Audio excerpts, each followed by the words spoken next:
The notification didn't arrive with fanfare. No trumpet blast, no dramatic pause in practice, no official gathering. It was just a screen, mounted high on the wall of the Team USA training facility, flickering to life with an update no one was expecting. In the corner of the gym, where players stretched on mats and trainers logged data, the glow caught the eye of a staffer first, then another. A soft, collective inhale seemed to suck the noise from the room. The rhythmic thump, thump, thump of dribbling slowed, then stopped. The squeal of sneakers on polished hardwood ceased mid-cut. All eyes lifted to the display. It was a simple, devastatingly clean digital list. The header read, Global Power Rankings, Top 50 Female Athletes. And at the very top, in bold sans-serif type, was a name that changed the air in the room. 1. Caitlin Clark. For a long, suspended moment, there was only the low hum of the ventilation system. You would think, in a sanctuary of elite competition, this would be a moment of celebration. A teammate, a sister-in-arms, had just been crowned the best in the world by a notoriously hard-to-please international panel. There should have been whoops, claps on the back, the kind of grudging, respectful nods that giants give to giants. That is not what happened. The room didn't just go quiet, it went cold. A chill of profound, complex tension seemed to radiate from the screen itself. Players who had been mid-conversation froze, their words dying on their lips. Assistants holding clipboards stood like statues. Every person in that gym, in that moment, became hyper-aware of two things: the name at the top of the list and the woman standing under the far basket, taking a slow drink from a water bottle. Angel Reese's back was to the screen, but she felt the shift. It was a predator's sense, honed by a lifetime in the spotlight's glare. The energy of the room pivoted, a silent, unanimous attention focusing on a spot just behind her. She didn't turn immediately. She took one last, measured sip, the plastic crinkling in her grip. Then, with a calm that was itself a performance, she lowered the bottle and turned her head. Her eyes found the screen. They scanned from the bottom up, a quick, efficient survey, before locking onto the pinnacle. Her expression was a masterclass in neutrality. To a casual observer, it was nothing. A blink, a slight tilt of the head. But this was not a room of casual observers. This was a colony of hawks. They saw the infinitesimal tightening of her jaw, the cord of muscle standing out just beneath her ear. They saw the way her knuckles whitened around the water bottle, the plastic dimpling under the pressure. They saw the brief, volcanic flash in her dark eyes, a split-second fracture in the composure before she looked away, her gaze dropping to the floor as if studying the grain of the wood. The silence stretched, becoming unbearable. This was no mere update. This was a declaration. And in the rarefied, pressurized world of these athletes, declarations were seismic events. They redrew maps. They reshaped hierarchies. They had consequences. For months, no. For years, a debate had simmered, then boiled over in the world of women's basketball. It spilled across social media, dominated sports talk shows, and divided fans with a ferocity usually reserved for political scandals. Caitlin versus Comer, Angel, the sharpshooter, versus the Force, finesse versus fury. Who was the true heir? Who was the face of the game? It was a debate built on highlights and statistics, on style and substance, on narratives carefully crafted by networks and sponsors. But it was a debate without an official arbiter. Until now, this ranking, this cold digital has-sown next to Caitlin Clark's name, was that arbiter. It was the basketball establishment, a global consortium of analysts and former players, looking at the two most electrifying talents of a generation and making a choice. It was validation, absolute and external. And the other half of that equation, Angel Reese, had to stand in the middle of their shared workplace and watch it happen. An assistant coach, sensing the poison in the air, clapped her hands sharply. The sound was like a gunshot in the silence. All right, let's go. Drill 3. On the line. Eyes forward. The spell broke, but it was a fractured, uneasy return to motion. Players shuffled to their spots, but glances kept skittering back to Angel, then to the entrance of the locker room tunnel. They were waiting for the other principal. They were waiting for Caitlin. She emerged 5 minutes later, her routine untouched by the tectonic shift that had just occurred. Dressed in practice gear, a towel around her neck, she walked with her familiar, focused gait, head up, steps sure. She didn't scan the room for reactions. She didn't seek out the screen. She walked to her usual spot at the wing and began her stretching routine as if this were any other Tuesday. And that, perhaps, was the most jarring thing of all. Caitlin Clark didn't play to the crowd, even when the crowd was only her teammates and coaches. Her validation was internal, forged in the fire of countless games, built shot by impossible shot. The noise of the world praise or criticism seemed to wash over a shell of preternatural calm. She was here to work. The rest was static. The drill began, and within minutes, a new, more subtle tension began to weave itself into the fabric of the practice.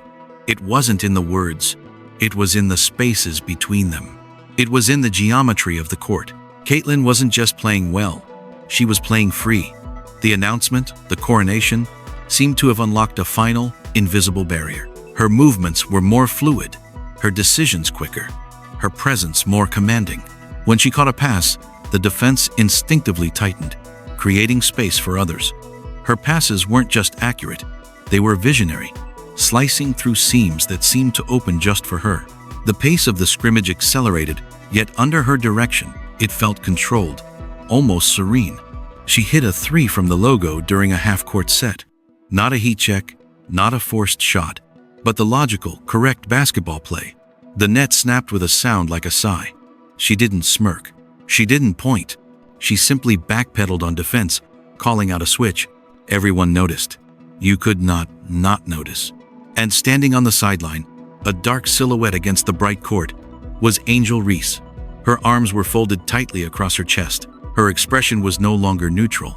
It was set, a mask of intense, burning focus. She wasn't just watching practice.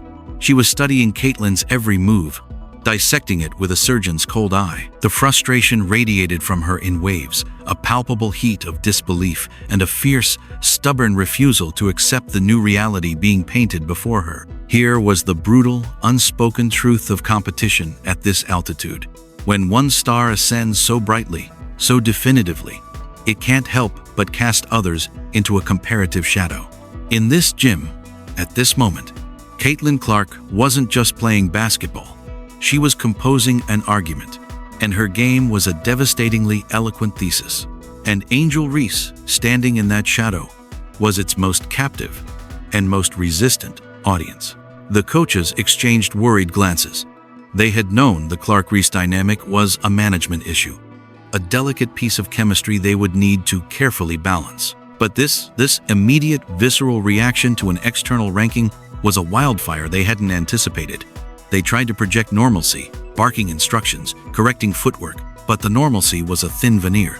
The real practice, the one about power and recognition and legacy, was playing out in the silent language of body posture, in the intensity of a stare, in the extra half-second Angel held the ball on the next possession, trying to force a play that wasn't there. The pressure in the gym was no longer just physical. It was psychological, a slowly tightening vice. And as any engineer knows, pressure, when applied to even the strongest vessel, always finds a weakness, always finds a crack. The crack began, as these things often do, with something small. It started not with a shout, but with a silence, a specific, pointed silence. During a water break, a rookie guard, eager and nervous, had bounded up to Caitlin. "Number 1, that's crazy, Caitlin. Congrats." Her voice was a little too loud, echoing in the temporary lull. Caitlin had offered a small, closed-lipped smile and a nod. "Thanks. Just a list. Let's get back to work." A few feet away, Angel had been retying her shoe. She didn't look up, but the set of her shoulders, the deliberate slowness of her movements, spoke volumes. It was a silence that was louder than the rookie's congratulations. The next drill was a full-court 3-man weave finishing with a layup. Angel was in the first group. She took the pass at mid-court, drove with her trademark powerful, almost angry strides, and elevated for a layup that she didn't just make, she punished, slamming the ball through the rim with a force that shook the backboard. She landed, turned, and jogged back without a word, her face a stone. The message was clear. and it was aimed at one person. You want a ranking? Watch this. This is my language. Basketball, in its cruel and beautiful honesty, has a way of exposing forced narratives. The game knows truth. It reveals who is playing within the flow and who is fighting against the current. The contrast became a chasm. When Angel was on the court, the game became physical, gritty, a test of wills. She demanded the ball, battled for every rebound. Her intensity turned up to a breaking point. It was impressive, a display of sheer athletic will. But it also felt singular, isolated. When Caitlin was on the court, the game became a symphony. She was the conductor, aware of all 10 players, manipulating space and time. She didn't fight the flow, she directed it. Her three-pointers were not statements of defiance, but points on a scoreboard. Her assists were not charitable, they were the optimal play. The coaching staff watched, a growing pit of dread in their stomachs.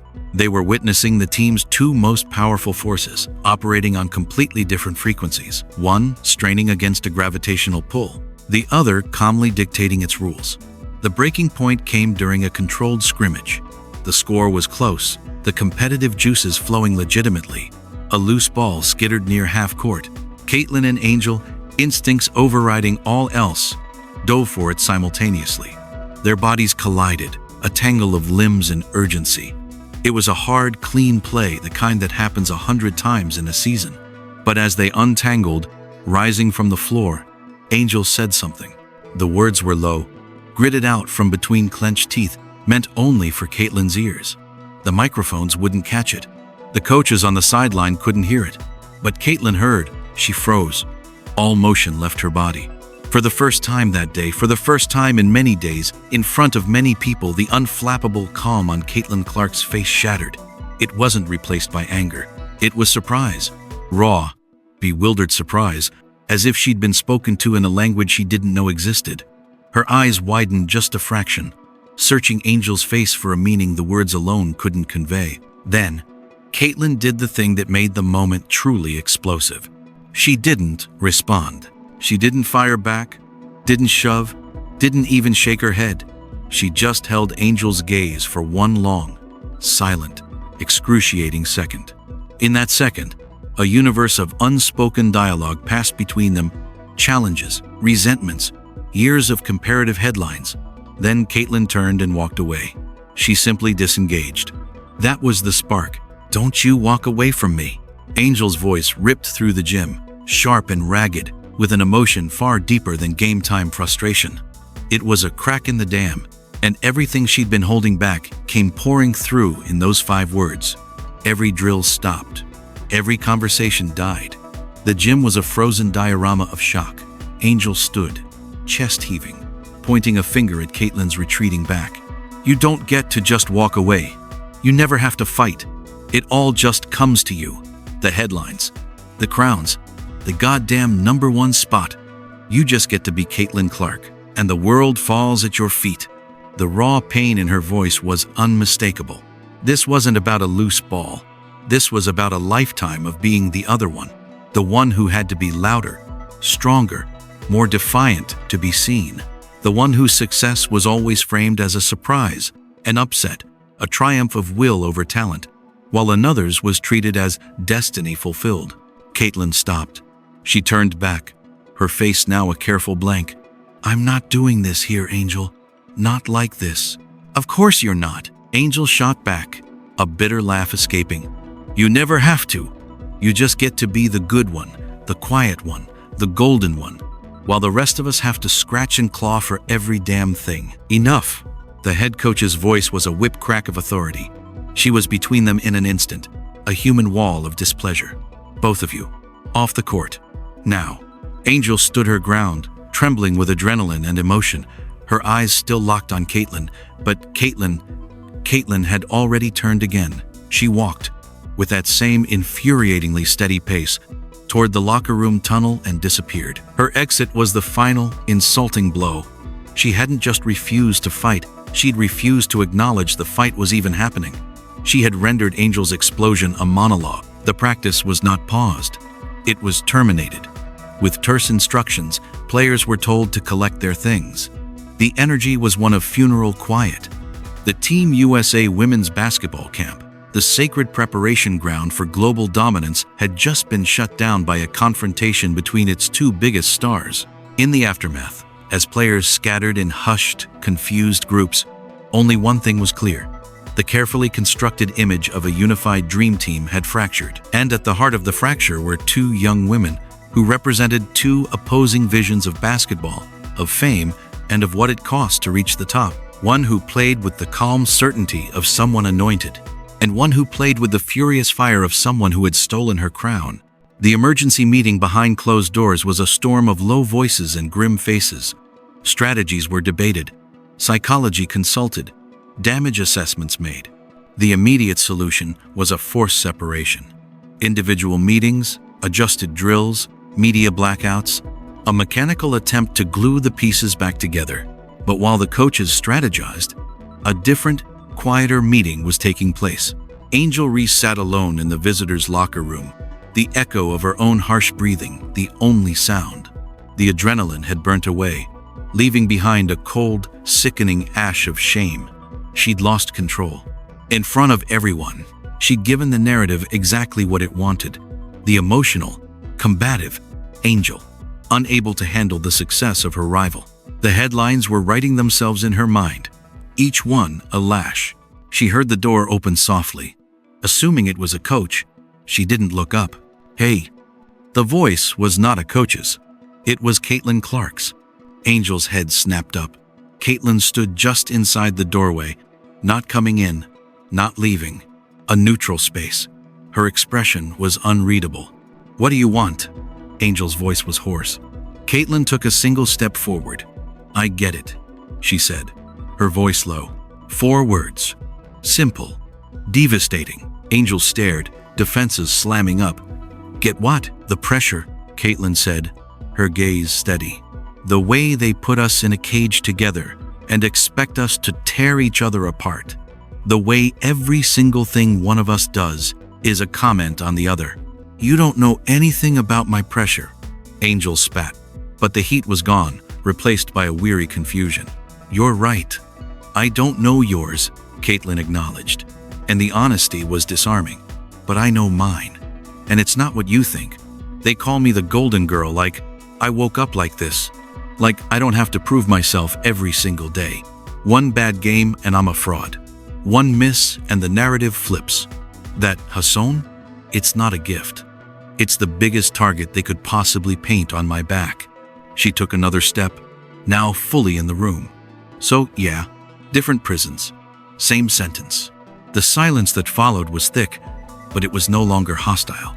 It was the silence of two people suddenly realizing they've been staring at each other through distorted glass, placed there by someone else. Angel looked away, her eyes finding a spot on the floor. The confession, the vulnerability from the woman she'd seen only as an impenetrable fortress, changed the geometry of the room. "It's not the same," she muttered, but the fight was gone from it. "I know it's not," Caitlin said. "When you win, they question how. When I win, they say it was expected. You get called too much. I get called robotic." A bitter, hollow laugh escaped Angel. "So what? We're both miserable? That's your big revelation?" "No," Caitlin said, and now she moved to sit on the bench opposite, not too close, but within the circle of conversation. "My revelation is that we've been fighting the wrong enemy. We've been so busy looking at each other as the problem, we didn't see the people holding the mirrors, making sure we never looked away." Angel finally met her eyes. She saw no triumph there, no condescension, just a tired recognition. "What are you saying?" "I'm saying truce," Caitlin said, her voice firm. "Not best friends, not even friends. A ceasefire, at least for here, at least for this team. We show them that this," she gestured between them, "isn't what's going to break us. We show them what happens when they try." Angel studied her. The offer was pragmatic, unsentimental. It wasn't about forgiveness or bonding. It was about survival, and maybe about a sliver of shared power. Slowly, the rigid anger in her shoulders began to seep away, replaced by a crushing fatigue. She was so tired of fighting. She gave a single, curt nod. "Truce." Caitlin stood and extended her hand. Angel looked at it, then up at Caitlin's face. After a beat, she reached out and shook it. The grip was firm, brief, businesslike. "This doesn't mean I'm not trying to smoke you every drill," Angel said, a ghost of her old fire returning. A faint, almost imperceptible smile touched Caitlin's lips. "I'd be disappointed if you didn't." When they walked out of the locker room together minutes later, presenting a united, if stoic, front to the bewildered coaching staff, it was the first move in a new game. They had decided, in that quiet room, to stop being pawns. They returned to practice. The tension didn't vanish, but it transmuted. The hostile, personal charge became a fierce, concentrated, competitive energy. They ran plays, they communicated, they even, tentatively, set screens for one another. The team, sensing the shift, began to breathe again. The fracture was still there, but a fragile scaffold was being built across it. But truces, especially those born in foxholes, are fragile things. And the outside world, which had been feeding on their rivalry for years, was not about to let its favorite meal go without a fight. As Angel lay in bed that night, her phone, which had been buzzing with notifications from the leaked news of the practice blow-up, chimed with a different sound. A text from an unknown number. The message was short, and it changed everything all over again. "You think today was bad? It was by design. Ask yourself, who benefits?" The leak didn't come from the press. It came from inside. You were set up. A friend. Angel sat up in the dark, the screen's glow illuminating her face, now pale with a new kind of dread. The confrontation, the timing, the perfect media storm. Had it been orchestrated? Was there a traitor inside Team USA? The Truce had just bought them a temporary peace, but a new, more dangerous war was just beginning. And this time, the enemy wasn't across the court. The enemy was in the locker room.